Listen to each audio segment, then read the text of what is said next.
Guys, welcome to the new series. This series is called Bear Witness. Just to explain what this series is, I'm just gonna be talking about the Bears news, just going over what, just a lot of stuff involving the Bears. How I thought about this series is, we were talking about, our week one takeaways, and I don't know. I'm a Chicago native, so I love the Bulls, I love the Bears. I don't really watch baseball so much, but I like my Chicago teams. So I found myself really just talking about the Bears in my week one takeaway. So I was like, you know what? I really love this team. I really love covering them. So I might as well just make it a series. So yeah, this is what this is. Last week I was gonna post a video of the first game, but I just talked about it so much on the first episode of the podcast where I felt like it just would have been a little bit redundant. I actually ended up recording it, but I just felt like it would have been a little bit redundant. But I don't know if you guys have seen all the news that has been coming out of the Bears on Twitter. Just a lot of drama. But first, we're gonna start with watching Justin Fields' press conference. He had a lot of stuff to say, and I think it's very important. I did put a TikTok out about this, but you know how TikToks are. You know they're just short videos.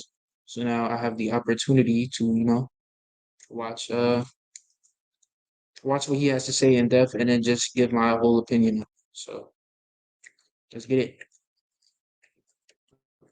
Felt like I was kind of robotic and Yeah, let me turn this on. not just not playing like myself. So my goal this week is just to say effort and just go out there and play football how I know how to play football, and that's not uh, that includes thinking less and just going out there and playing off of instincts rather than just of so much so to say info in my head, data in my head, and literally just going out there playing football. I mean, just going back. So it's a game, and that's it. Because that's when I play. All right, just to stop it right there real quick. So hearing this was very, very refreshing.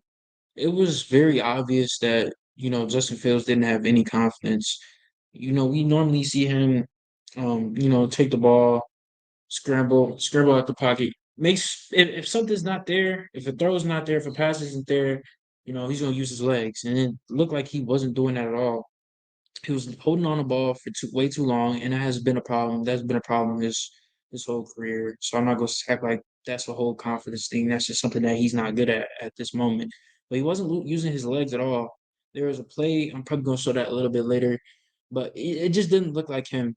It looked like he was forced to be in a pocket passer, and he's explaining right now that you know coaches are in his ear. It looks like, they're telling him stuff about like, how to stay in the pocket, something like that. But that's not him. We know who Justin Fields is. He's a dynamic player.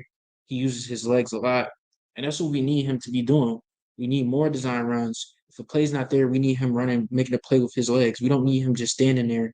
You know how slow he is going through his progressions. That's something we need to work on. But right now, he's not there yet. So how about we just, build on his strengths, let him scramble, get some yards out of that, and you know what I'm saying? Push the ball forward instead of going backwards, getting sacked, turning the ball, forcing turnovers because he's trying to force a pass. You know what I'm saying? Let Justin Fields be Justin Fields. So hearing that, I was very excited. Let's get back into it. My best is I'm just out there playing free and being myself. So um, I'm gonna say kind of just bump all the uh, what I should do, what I uh, this and that, like pocket stuff. Like I'm gonna go out there and be me. So yeah. When you say when you are playing the way when you're playing like yourself, what does that look like? We'll see. So When you say thinking less, what do you think was causing you to think so much, maybe think too much?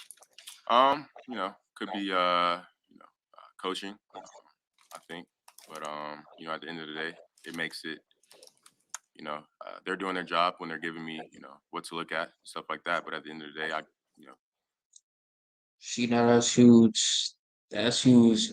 Him really just clarifying, like, it's coaching, that's huge. Now, I wonder, as a fan, that's great to hear because we know, like, at least we could, like, let's be honest, at least we could say it's not Justin Fields because we all want Justin Fields to work, but it looked like it wasn't gonna work. It looked like he wasn't gonna be that guy. I said that multiple times on the podcast. It looked like Justin Fields isn't going to be that guy, but him saying that, it kind of just reinforces and just kind of, put some hope into Bears fans and saying, you know what, they're not letting him play his game. But then again, I wonder how that affects his, rapport or relationship with the coaches, because now you're calling him out on a large scale, on a wide platform. So I wonder how that works. Let's see. Are they gonna lose trust in him? What's going on with that? You know what I'm saying? I was watching First Take. I'm gonna get into it later because the play calling has been abysmal. We keep running screens. We don't run design runs. We're not playing, a suitable game towards Justin Fields. But then I was watching First Take today, and Dan Orlovsky, he brought up the point. He was saying, um, NFL coaches, even though, we like to act like, they're making the wrong plays, like we act like we know everything, which is not the case. NFL coaches are one of the greatest football minds in the world. So what we're thinking about Justin Fields design runs, they they probably they know that. They know that's his specialty, all that type of stuff. But what is the reason why they're not making calling those plays for him? Is there like, I don't know, bro. I don't know. So it just makes you look at it in a different aspect. But him calling out the coaches was big. Like that's huge. That's very, very huge. And the thing is, like, he doesn't he doesn't necessarily have like the, I wouldn't say job security, but usually when you call out a coach or something like that, you're in the league for a while. You built some type of reputation. You know what I'm saying? Most likely a top player. Justin Fields isn't that yet. Of course, he, conquered a great feat last year, being like the third quarterback to rush for 1,000 yards, but he's not there yet.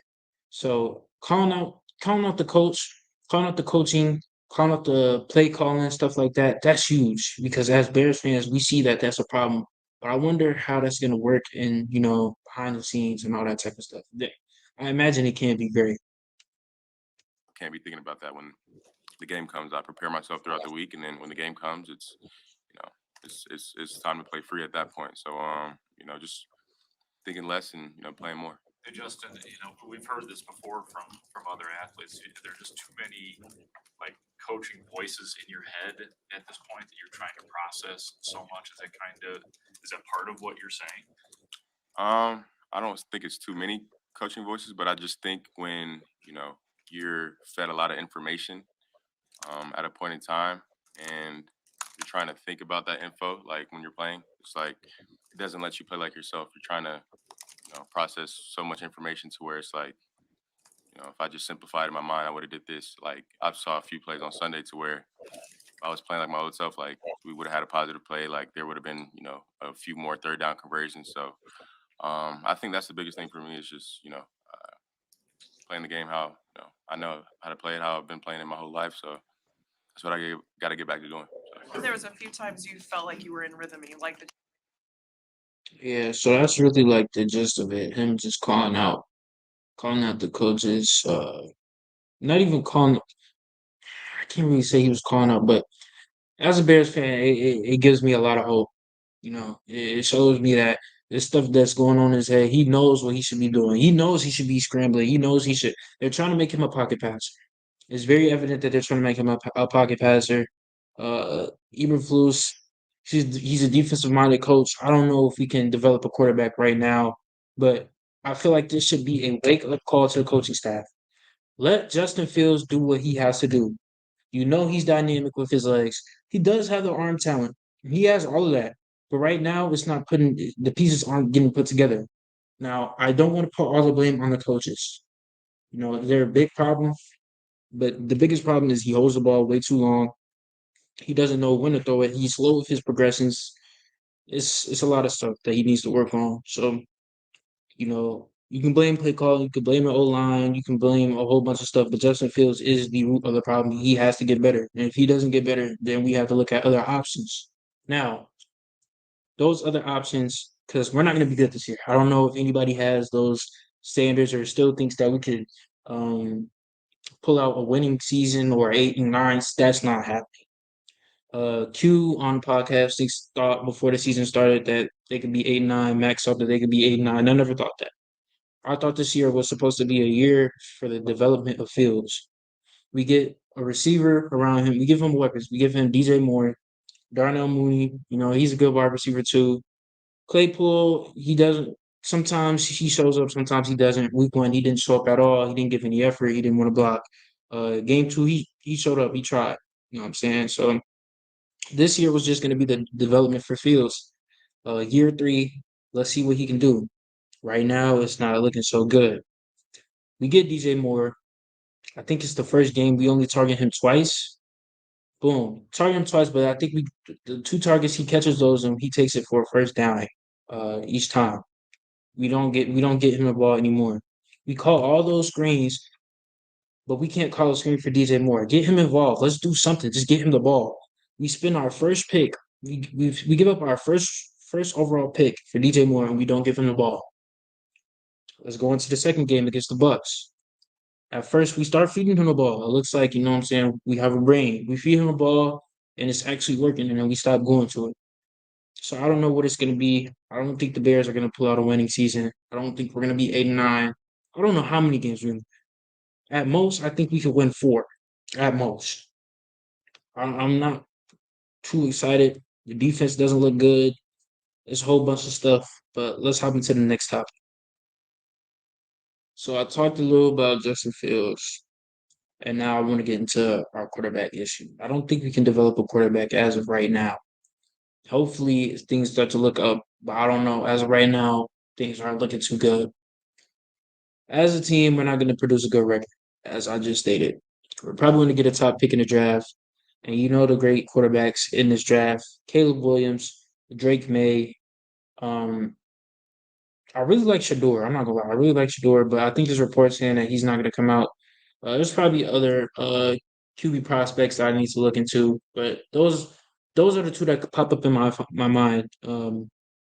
At at first thought, Drake May and Caleb Williams. Caleb Williams, of course. I don't think that the Bears have the developmental skills that even if we get Caleb Williams, Patrick Mahomes 2.0, somebody who is that gifted at football, I think we can ruin it. I think we can actually ruin it. And the reason why I say this is because we've never developed a QB talent. Now, I know you say, well, let's think about the quarterbacks that we've had really. I'm gonna just really go back to Jay Cutler. I don't even remember all the trash QBs we got. Jay Cutler, the more prominent ones: Jay Cutler, Mitch Trubisky, and Justin Fields. We see how Trubisky turned out.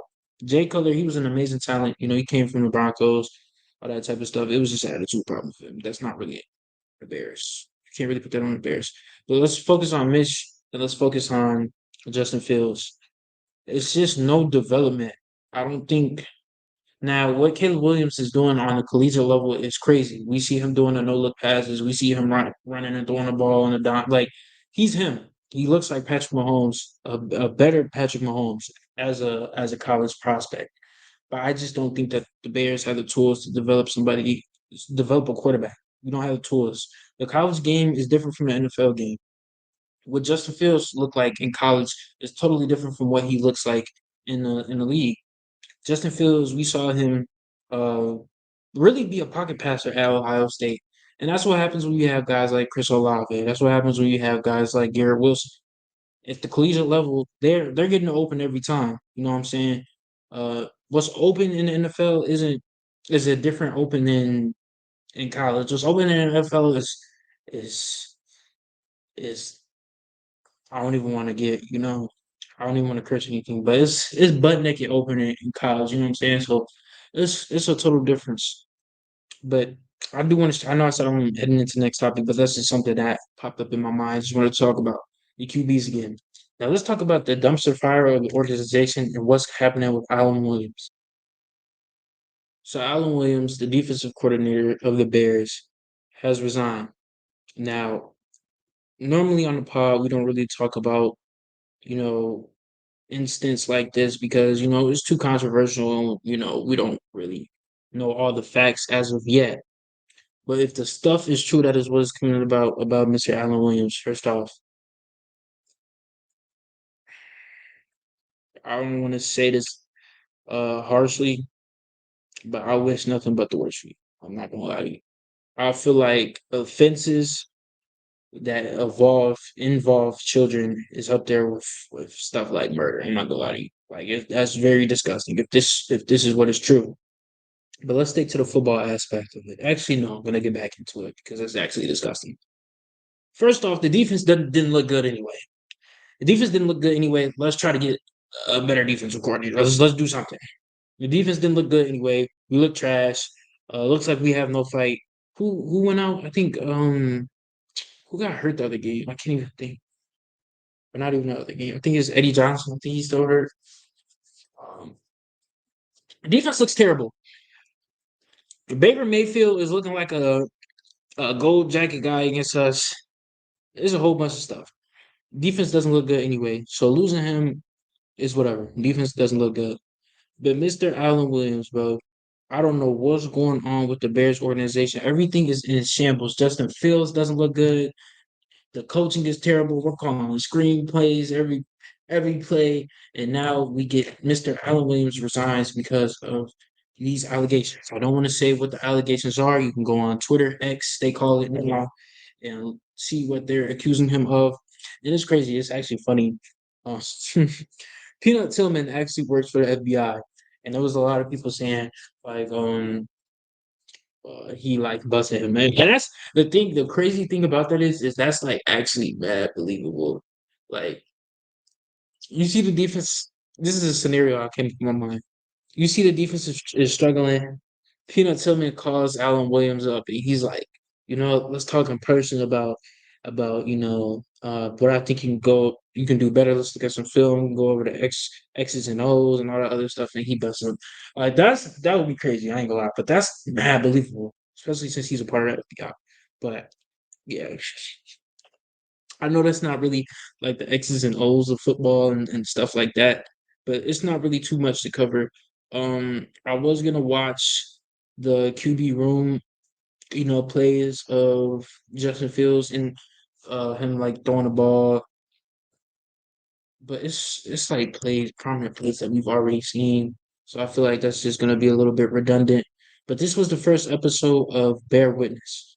A lot of stuff is gonna be more free flowing. This was just the first episode, just getting my feet wet, getting used to it, filming by myself. It's actually different when you're not talking to somebody and you're just looking at the camera, like you're looking at yourself through the thing. So I'm just getting used to it.